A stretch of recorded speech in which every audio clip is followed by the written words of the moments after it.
LDF യോഗം ചേരാത്തതാണ് ഇപ്പോൾ പുതിയ ചർച്ചയായി മാറുന്നത്. തെരഞ്ഞെടുപ്പിന് ശേഷം തെരഞ്ഞെടുപ്പ് പരാജയവുമായി ബന്ധപ്പെട്ട ഒരു അവലോകന യോഗം പോലും ഇതുവരെയായും ചേർന്നിട്ടില്ല. LDFനകത്ത് CPIMും CPയും തമ്മിൽ പ്രതിപക്ഷ ഉപനേതാവിനെ ചൊല്ലിയുള്ള ചില തർക്കങ്ങളാണ് LDF യോഗം നീണ്ടുപോകാൻ കാരണമെന്നാണ് പറയുന്നത്. പ്രശ്നങ്ങൾ പരിഹരിക്കുന്നതിന് വേണ്ടി ഇടതുമുന്നണി കൺവീനർ തന്നെ CPI ആസ്ഥാനത്തെത്തി ചർച്ചകൾ നടത്തിയിരുന്നു. എങ്കിലും കാര്യമായ ഫലം കണ്ടില്ല. നിലവിൽ സർക്കാരിനെതിരെ പ്രതികരിക്കുന്നതിന് ഒരുപാട് അവസരങ്ങളുണ്ട് ഇടതുമുന്നണിക്ക്. പക്ഷേ അങ്ങനെ പ്രതികരിക്കാൻ കഴിയാത്ത ഒരു അവസ്ഥയിലാണ് ഇടതുമുന്നണിയിൽ.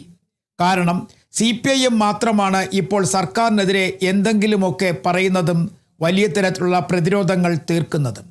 മറ്റു ഘടകകക്ഷികളൊക്കെ തന്നെ മൗനത്തിലുമാണ്. ഇതാണ് LDFനകത്തുള്ള ഇപ്പോഴത്തെ പ്രധാന ചർച്ച. പ്രതിപക്ഷം ഒറ്റക്കെട്ടായി എതിർക്കേണ്ട പല സാഹചര്യങ്ങളും സംസ്ഥാനത്ത് ഇപ്പോൾ നിലനിൽക്കുന്നു എന്നാണ് സഖ്യകക്ഷികൾ പറയുന്നത്. പക്ഷേ അത്തരത്തിൽ ഒരു നീക്കം നടത്തണം എന്നുണ്ടെങ്കിൽ LDF യോഗം ചേരണം. പക്ഷേ ഇടതുമുന്നണി യോഗം നീണ്ടുപോവുകയാണ്. ഒരു പക്ഷേ ഈ മാസം അവസാനമെങ്കിലും യോഗം ചേരും എന്നുള്ള പ്രതീക്ഷ ഘടകകക്ഷികൾ പങ്കുവയ്ക്കുന്നുണ്ട്. നിലവിലെ സാഹചര്യത്തിൽ CPI പ്രതിപക്ഷ ഉപനേതാവ് സ്ഥാനം വേണം എന്നുള്ള ആവശ്യത്തിൽ തന്നെ ഉറച്ചു നിൽക്കുകയാണ്. പല ആവർത്തി CPIയുടെ പല നേതാക്കന്മാർ പ്രതിപക്ഷ ഉപനേതാവ് സ്ഥാനം വേണം എന്ന ആവശ്യം പല സ്ഥലങ്ങളിൽ പല തരത്തിൽ ഉന്നയിച്ചു കഴിഞ്ഞിരിക്കുന്നു. പക്ഷേ CPIM ആകട്ടെ അതിന് വഴങ്ങുന്നതുമില്ല. സഖ്യകക്ഷികളിൽ പലതരത്തിലുള്ള വിയോജിപ്പുകൾ ഇക്കാര്യത്തിലുണ്ട്. വലിയ പരാജയം ഏറ്റുവാങ്ങിയ കേരള കോൺഗ്രസ് M ആകട്ടെ നിലവിൽ ഇത്തരം കാര്യങ്ങളിലൊന്നും ഇടപെടാതെ കേവലം മധ്യ കേരളത്തിൽ മാത്രം ഒതുങ്ങി മുന്നോട്ട് പോവുകയാണ്. സർക്കാരിനെതിരെയോ അല്ലെങ്കിൽ സർക്കാരുമായി ബന്ധപ്പെട്ട കാര്യങ്ങളിലോ ഒന്നും തന്നെ കാര്യമായ പ്രതികരണങ്ങൾ അവരുടെ നേതാക്കന്മാരുടെ ഭാഗത്തു നിന്നും ഉണ്ടാകുന്നതുമില്ല. CPI ആകട്ടെ വല്ലപ്പോഴുമൊക്കെ ചിലപ്പോൾ പ്രതികരിക്കാറുണ്ട്. പക്ഷേ CPIM എല്ലാ കാര്യത്തിലും ഇടപെടുന്നു. കഴിഞ്ഞ ദിവസങ്ങളിൽ മത്സ്യത്തൊഴിലാളികളെ കടലിൽ കാണാതായ സംഭവത്തിലൊക്കെ തന്നെ CPIM ശക്തമായി തന്നെ പ്രതിഷേധിക്കുകയുണ്ടായി. കാരണം വീഴ്ചകൾ ചൂണ്ടിക്കാണിച്ച് തന്നെ CPIM രംഗത്തെത്തിയിരുന്നു. പക്ഷേ അതൊരു കൂട്ടായ നീക്കമായിരുന്നുവെങ്കിൽ ഇതിൽ കൂടുതൽ ശക്തി ഉണ്ടാകുമായിരുന്നു എന്നാണ് ഘടകകക്ഷികളിൽ ചിലത് പറയുന്നത്. ഇങ്ങനെ പോയാൽ ഇടതുമുന്നണിയിൽ തന്നെ അനൈക്യമുണ്ടാകുമോ എന്നുള്ളൊരു സംശയവും അവർ മുന്നോട്ട് വയ്ക്കുന്നു. കാരണം ഇടതുമുന്നണി യോഗമാണ് ഘടകകക്ഷികൾക്ക് ശക്തി പകരുന്നത്. ഇടതുമുന്നണി ഒറ്റയ്ക്ക് നടത്തേണ്ട അല്ലെങ്കിൽ ഇടതുമുന്നണി യോജിച്ച് നടത്തേണ്ട അല്ലെങ്കിൽ ഇടതുമുന്നണിയിലെ കക്ഷികളെല്ലാം ഒറ്റക്കെട്ടായി നടത്തേണ്ട പല സമരങ്ങൾക്കുമുള്ള സമയം കഴിഞ്ഞുവെന്നും സഖ്യകക്ഷികളുടെ നേതാക്കൾ പറയുന്നുണ്ട്. സംസ്ഥാനത്ത് ഇപ്പോൾ നടക്കുന്ന സംസ്ഥാന ജീവനക്കാരുടെ സ്ഥലം മാറ്റം ഉൾപ്പെടെയുള്ള വിഷയങ്ങളിൽ ഒരുമിച്ച് പ്രതികരിക്കേണ്ട സമയം എന്നാണ് സഖ്യകക്ഷി നേതാക്കൾ പറയുന്നത്. CPI ആകട്ടെ ഇക്കാര്യത്തിൽ കടുത്ത മൗനത്തിലുമാണ്. പ്രതികരിക്കേണ്ടത് CPI ആണ്. കാരണം ഇടതുമുന്നണിയിലെ രണ്ടാമത്തെ പ്രധാന കക്ഷിയാണ് CPI. CPIയുടെ ഇപ്പോഴത്തെ ആവശ്യം പ്രതിപക്ഷ ഉപനേതാവ് പദവിയാണ്. അല്ലാതെ കാര്യമായ മറ്റു പ്രതികരണങ്ങളിലേക്ക് അവരും വരുന്നില്ല. മറ്റു ഘടകകക്ഷികളൊക്കെ തന്നെ പാർട്ടിക്കകത്തെ ചില പ്രശ്നങ്ങൾ കാരണം മൗനത്തിലുമാണ്.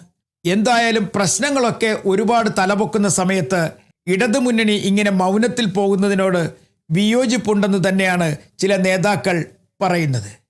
ഈ മാസം അവസാനത്തോടുകൂടി ഇടതുമുന്നണി യോഗം ചേർന്നാൽ തന്നെയും പ്രതിപക്ഷ ഉപനേതാവ് പദവി എന്നതിനെ ചൊല്ലിയുള്ള തർക്കം അവസാനിക്കുമോ എന്നുള്ളതാണ് ഇപ്പോഴും ഒരു സംശയം. കാരണം നേരത്തെ LDF എപ്പോഴൊക്കെ പ്രതിപക്ഷ സ്ഥാനത്ത് വന്നിരുന്നോ അപ്പോഴൊക്കെ പ്രതിപക്ഷ നേതാവിൻ്റെ പദവിയും പ്രതിപക്ഷ ഉപനേതാവിൻ്റെ പദവിയും CPIM തന്നെ ഏറ്റെടുത്തിരുന്നു. ഇപ്പോഴത്തെ സാഹചര്യത്തിൽ CPIയുടെ KN ബാലഗോപാലിനെ പ്രതിപക്ഷ ഉപനേതാവ് പദവിയിലേക്ക് കൊണ്ടുവരുന്നതിനെക്കുറിച്ചാണ് പാർട്ടി ആലോചിക്കുന്നതും. അങ്ങനെ തന്നെയാണ് പാർട്ടിയുടെ നീക്കങ്ങളും. എന്നാൽ CPI ആകട്ടെ പ്രതിപക്ഷ ഉപനേതാവ് പദവിക്കപ്പുറം മറ്റെന്ത് കിട്ടിയാലും അംഗീകരിക്കാനാകില്ല എന്ന നിലപാട് അവരും സ്വീകരിച്ചു കഴിഞ്ഞിരിക്കുന്നു. എന്തായാലും പ്രതിപക്ഷ കക്ഷികളുടെ ഐക്യത്തിനു വേണ്ടി LDF കൺവീനർ തന്നെ ചില നീക്കങ്ങൾ കഴിഞ്ഞ ദിവസങ്ങളിൽ നടത്തിയിരുന്നു. പക്ഷേ അതും കാര്യമായി ഫലം കണ്ടില്ല എന്ന് തന്നെ പറയേണ്ടി വരും.